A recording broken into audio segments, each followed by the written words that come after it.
യെഹെസ്കേൽ പ്രവാചകന്റെ പുസ്തകം 1-ാം അധ്യായം.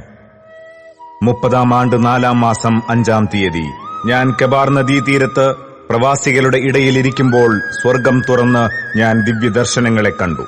യഹോയാഖീൻ രാജാവിന്റെ പ്രവാസത്തിന്റെ 5-ാം ആണ്ടിൽ മേൽപ്പറഞ്ഞ മാസം 5-ാം തീയതി തന്നെ കൽദയ ദേശത്ത് കെബാർ നദീതീരത്ത് വെച്ച് ബൂസിയുടെ മകൻ യെഹെസ്കേൽ പുരോഹിതന് യഹോവയുടെ അരുളപ്പാടുണ്ടായി. അവിടെ യഹോവയുടെ കൈയും അവന്റെ മേൽ വന്നു.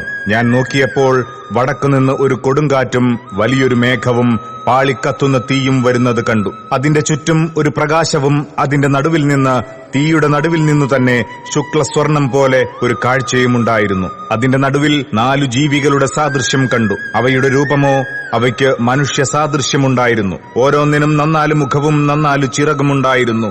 അവയുടെ കാൽ ചൊവ്വുള്ളതും കാലടി കാളക്കിടാവിന്റെ കുളമ്പ് പോലെയുമായിരുന്നു. മിനുക്കിയ താമ്രം പോലെ അവ മിന്നിക്കൊണ്ടിരുന്നു. അവയ്ക്ക് 4 ഭാഗത്തും ചിറകിന്റെ കീഴിലായി മനുഷ്യ കൈയുണ്ടായിരുന്നു. 4നും മുഖങ്ങളും ചിറകുകളും ഇങ്ങനെയായിരുന്നു.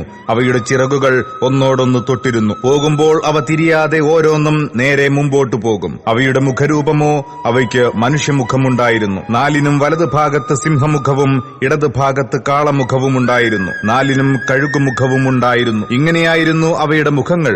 അവയുടെ ചിറകുകൾ മേൽഭാഗം വിടർന്നിരുന്നു. ഈ 2 ചിറക് തമ്മിൽ തൊട്ടും ഈ 2 ചിറക് കൊണ്ട് ശരീരം മറച്ചുമിരുന്നു. അവ ഓരോന്നും നേരെ മുമ്പോട്ടു പോകും. പോകുമ്പോൾ അവ തിരിയാതെ ആത്മാവിന് പോകേണ്ടിയ ഇടത്തേക്ക് തന്നെ പോകും. ജീവികളുടെ നടുവിൽ കത്തിക്കൊണ്ടിരിക്കുന്ന തീക്കനൽ പോലെയും പന്തങ്ങൾ പോലെയും ഒരു കാഴ്ചയുണ്ടായിരുന്നു. അത് ജീവികളുടെ ഇടയിൽ സഞ്ചരിച്ചുകൊണ്ടിരുന്നു. ആ തീ തേജസ്സുള്ളതായിരുന്നു. തീയിൽ നിന്ന് മിന്നൽ പുറപ്പെട്ടുകൊണ്ടിരുന്നു. ജീവികൾ മിന്നൽ പോലെ അങ്ങോട്ടും ഇങ്ങോട്ടും ഓടിക്കൊണ്ടിരുന്നു. ഞാൻ ജീവികളെ നോക്കിയപ്പോൾ നിലത്ത് ജീവികളുടെ അരികെ 4 മുഖത്തിനും നേരെ ഓരോ ചക്രം കണ്ടു. ചക്രങ്ങളുടെ കാഴ്ചയും പണിയും പുഷ്പരാഗത്തിന്റെ കാഴ്ച പോലെയായിരുന്നു. അവയ്ക്ക് 4നും ഒരു ഭാഷ തന്നെയായിരുന്നു. അവയുടെ കാഴ്ചയും പണിയും ചക്രത്തിൽ കൂടി മറ്റൊരു ചക്രമുള്ളതുപോലെയായിരുന്നു. അവയ്ക്ക് 4 ഭാഗത്തേക്കും പോകാം, തിരിവാൻ ആവശ്യമില്ല. അവയുടെ വട്ടു പൊക്കമേറിയതും ഭയങ്കരവുമായിരുന്നു. 4ന്റെയും വട്ടുകൾക്ക് ചുറ്റും അടുത്തടുത്ത് കണ്ണുണ്ടായിരുന്നു. ജീവികൾ പോകുമ്പോൾ ചക്രങ്ങളും ചേരെ തന്നെ പോകും. ജീവികൾ ഭൂമിയിൽ നിന്ന് പൊങ്ങുമ്പോൾ ചക്രങ്ങളും പൊങ്ങും. ആത്മാവിന് പോകേണ്ടിയ ഇടത്തൊക്കെയും അവ പോകും. ജീവികളുടെ ആത്മാവ് ചക്രങ്ങളിലായിരുന്നതുകൊണ്ട് ചക്രങ്ങൾ അവയോടുകൂടെ പൊങ്ങും.